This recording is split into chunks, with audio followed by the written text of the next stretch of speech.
Welcome to episode 594 of Apartment Hacker. This is Mike Byrne at Apartment Hacker. It is my mission to tease out human potential in the multifamily space. So it's super early. That's not nighttime. I guess it is nighttime, but in very early this morning at the Radco office, and it's amazing how quiet it is around here.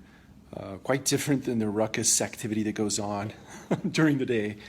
Wanted to talk today about consensus building in an organization, and really what I consider to be a weakness in consensus building. And this question actually came from a viewer or a listener, if you listen to the podcast, and I really appreciate the content idea. My position on consensus building is, first and foremost, when you, and what I mean by that, let's define that first.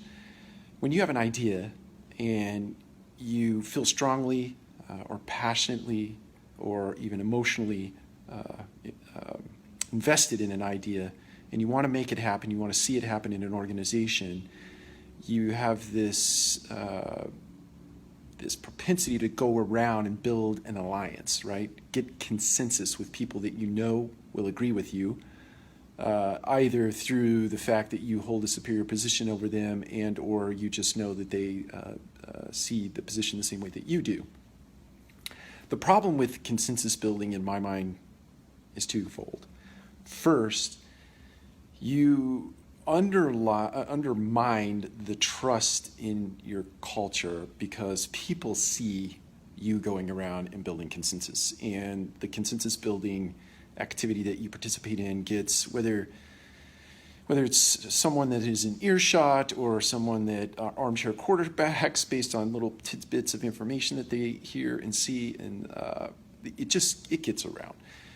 Consensus building happens in every organization, but it undermines trust. Here's why. Because you're not going to talk to people who have opinions that are in contrast to yours or have a competing element to them.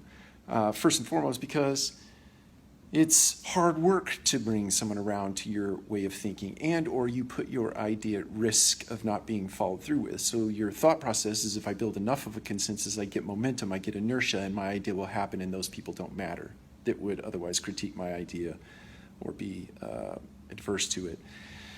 My advice to you is, if you're one of these consensus building people who runs around and gets an alliance of people together before you present an idea,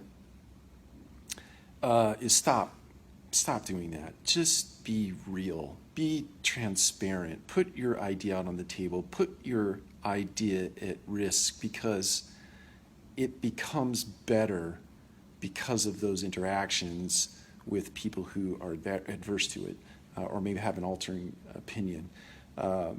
There's lots of biblical literature about this, right? Two people that come together in prayer have a better idea or a better outcome, right? Or metal sharpens metal, or there are all kinds of biblical references as to why consensus building is not a productive thing, and that the opposite of that, in my opinion, is a better idea.